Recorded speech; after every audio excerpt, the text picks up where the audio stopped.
জাপানের পার্লামেন্টে সংখ্যাগরিষ্ঠ লিবারেল ডেমোক্রেটিক পার্টির নেতৃত্বে ভোটাভুটির মাধ্যমে জয়ী হয়েছেন শিগেরু ইশিবা।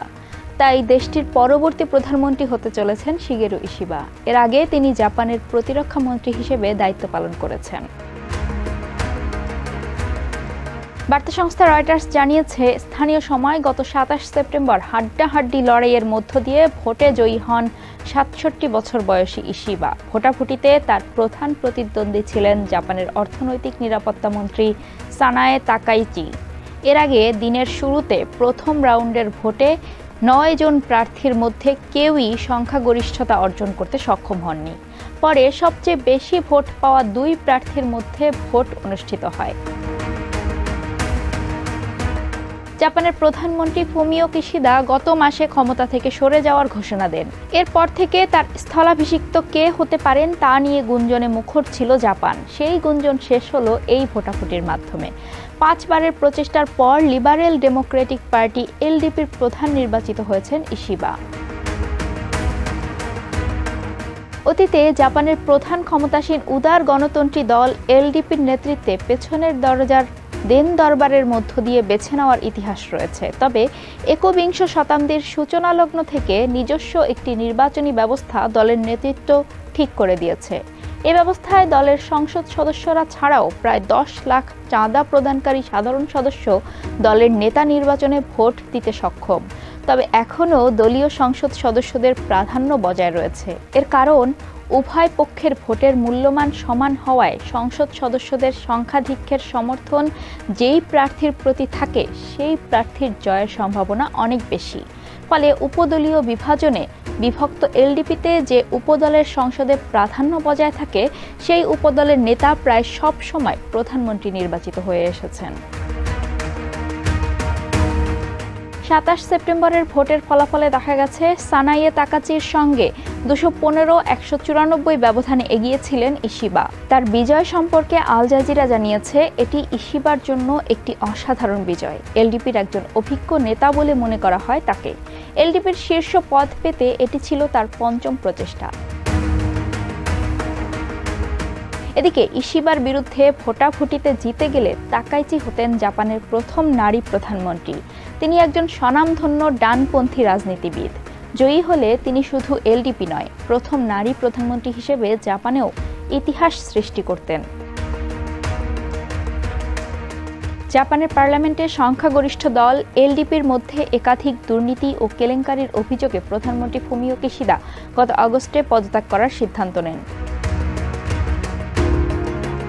রয়টার্স জানিয়েছে, শিগেরু ইশিবা ১৯৮৬ সালে একটি জাপানের সংসদে প্রবেশ করার আগে ব্যাংকার ছিলেন। পরবর্তীকালে তিনি নিজ দলের মধ্যেই ভিন্ন মতের কণ্ঠস্বর হয়ে ওঠেন।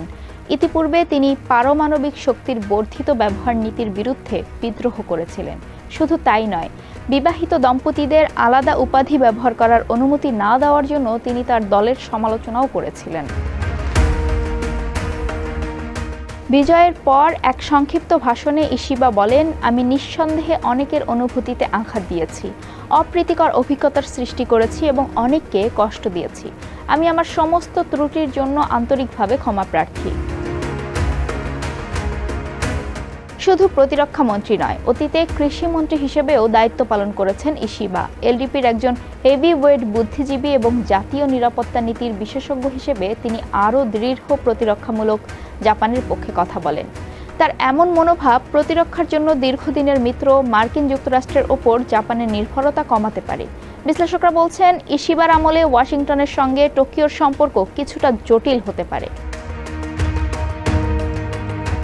প্রচারণার সময় ইশিবা একটি এশিয়ান ন্যাটো গঠনে নেতৃত্ব দেওয়ার জন্য জাপানকে আহ্বান জানিয়েছিলেন। তবে এটি এমন একটি ধারণা যা ওয়াশিংটনের দ্বারা ইতোপূর্বে প্রত্যাখ্যাত হয়েছে।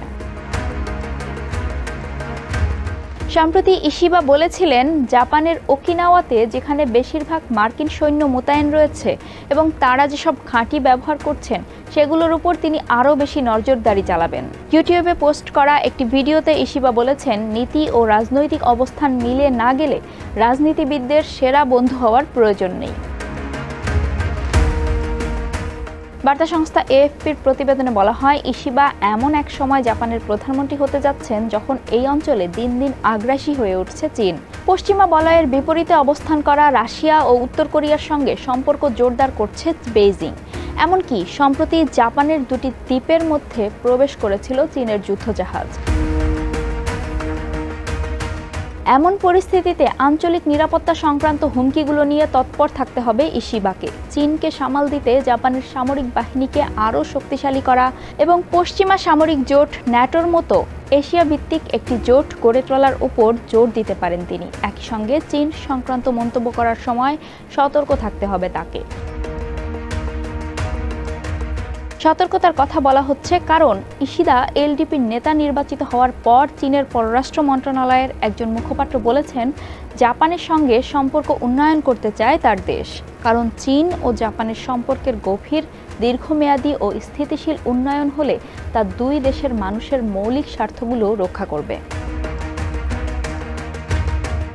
নিজ দেশে ইশিবাকে অর্থনীতিতে সুবাতাস ফেরাতে হবে। কেন্দ্রীয় ব্যাংকের পদক্ষেপের কারণে জাপানের মুদ্রা ইয়েনের দাম পড়ে গেছে। যদিও ইশিবা দলনেতা নির্বাচিত হওয়ার পর পরিস্থিতি কিছুটা ভালো হয়েছে। প্রতি ডলারের বিপরীতে এখন 142.94 ইয়েন পাওয়া যাচ্ছে।